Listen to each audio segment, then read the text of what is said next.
Bring your mind here and engage, activate, lift, tell the flesh, rise up. And just bring your hands in front of you. Nice deep breath in.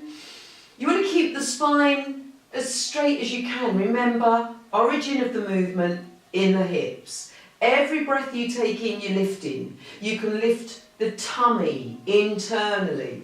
You can lift the skin externally on the torso. And you slowly walk the hands forward. Take the creases out the back of the neck, drawing the chin just down a little, relaxing through the head. The head is the heaviest part of your body. When you release and let go of the head, the body can follow suit. Again, be observant. Avoid going too far too soon. If you're here and that's enough for you, that's fine. Small steps. Take your time. Just remember that even sitting here, as long as your mind is coming down into the flesh on your back, engaging with the lower back muscles, telling them to lift up, you've started the ball rolling. And by constant practice, perseverance and dedication, within days, weeks, months, years, you will gain the flexibility.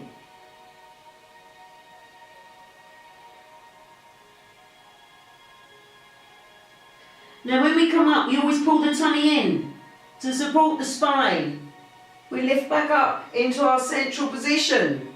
Chin parallel with the floor. Head centrally over the shoulders. Head and shoulders over the hips. Forward flexion of the spine.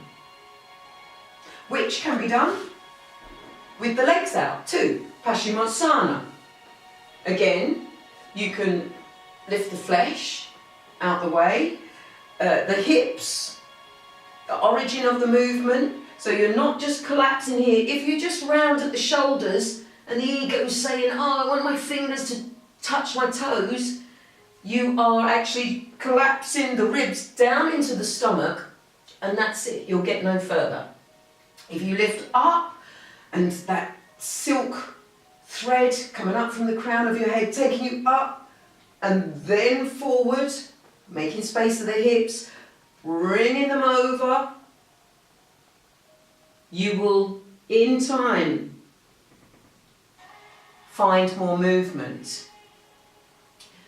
Whilst you're in the position, wherever you're most comfortable, your hands might be here, here. Try and avoid putting them onto the knees. You don't want to put pressure onto the knees.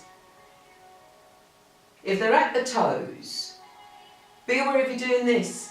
If you're bringing your shoulders up, if you're just stretching this part of the body, really pulling that. What about down here? What about here? Can you utilise this? It's a total body experience. Your legs are helping your forward bend. Your feet are helping. The aim is to reach the hands, the fingertips to the toes. If your toes are pointing off that way, it's further. Bring them back. The toes, draw them back towards the torso. Nice deep breaths. Again, breathing in creates space and lift. Breathing out brings about surrender. We come back to our central position, pulling the tummy in to support the spine, relaxing the shoulder away from the ears, unclenching the teeth. Forward flexion of the spine. The counter stretch, backward flexion of the spine, but we'll only do a mini one here. Just bring your hands behind you. Now, whichever feels most comfortable, you might feel more comfortable having your hands, your fingertips facing the hips. It's only a small back stretch, so place your hands, your choice, whichever way you like. You're going to breathe in. As you exhale, you're going to dome the chest, your heart, up towards the ceiling. Take your chin up. Drop your head back. Avoid holding on to any tension or stress in the shoulders, neck, throat or jawline. Allow it all to soften. Breathe out and surrender. Breathe in, pull the tummy in and return to the central position. Your choice with your legs. You might like to sit in a kneeling position. So we've done a twist of the spine to both left and right. We've done forward flexion. We've done a very baby backward flexion of the spine. We will go deeper into backward flexion at another point. But we're going to do lateral flexion of the spine now. Lateral meaning side to side. Let's take our right hand to our right hip. Breathe in, stretch our left arm up. Stretch our left fingertips up. Be aware if you're just stretching your arm and doing this. Have you thought once again that the stretch could begin down here in the hip? Lifting the skin up, engaging, activating. It's a simple suggestion from the mind to the body. The mind is so powerful. What you think, what you say internally in the mind will happen.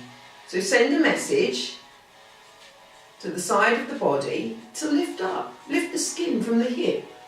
So we're reaching up through that left side of the torso, the armpit, from armpit to elbow, elbow to wrist and fingertips, and then let's take that left arm over.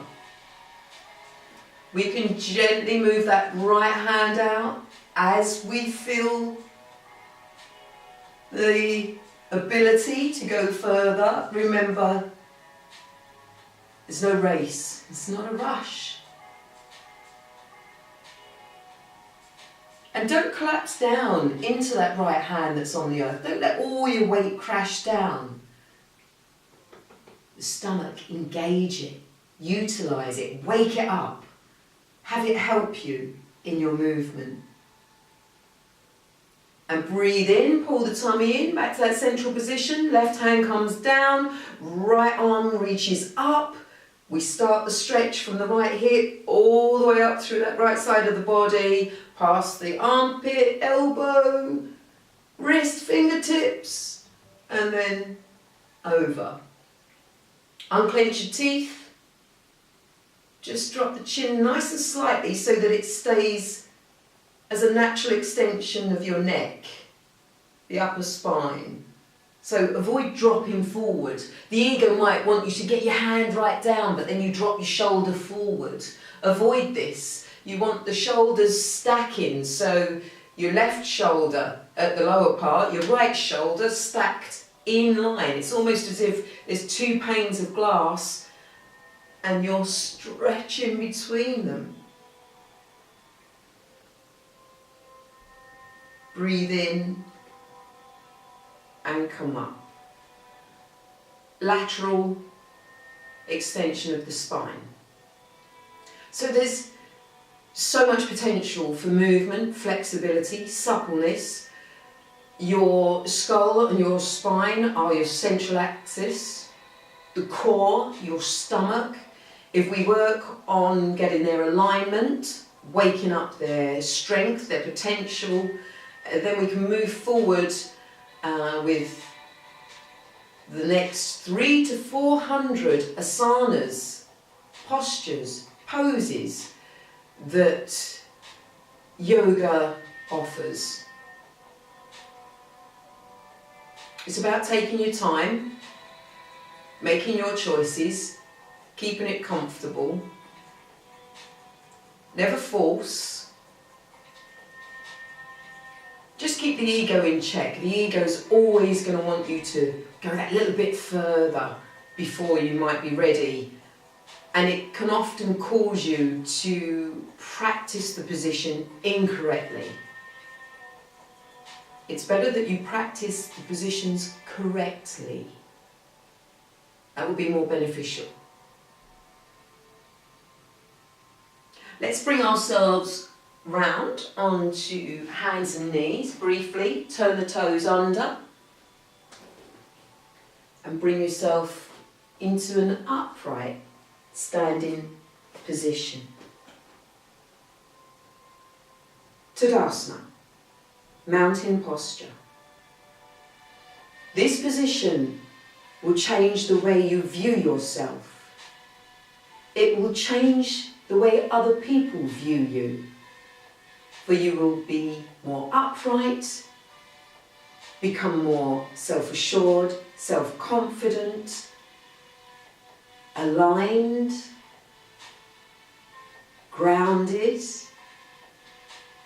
Tadasana, the mountain pose. So think about a mountain, truly planted, solid to the earth, lifting, reaching the summit skyward.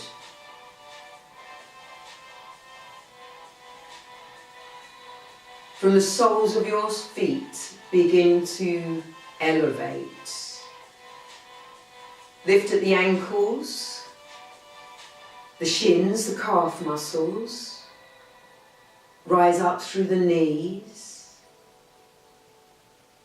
And once the lower part of the legs starts rising upward, a continuum begins, meaning that everything there above just wants to go in the same direction, upwards. So lifting the thighs, the quadriceps, lifting the buttocks, tilt the pelvis. You may find that most humans, their posture is a bit like this, of course, collapsing the stomach muscles, having that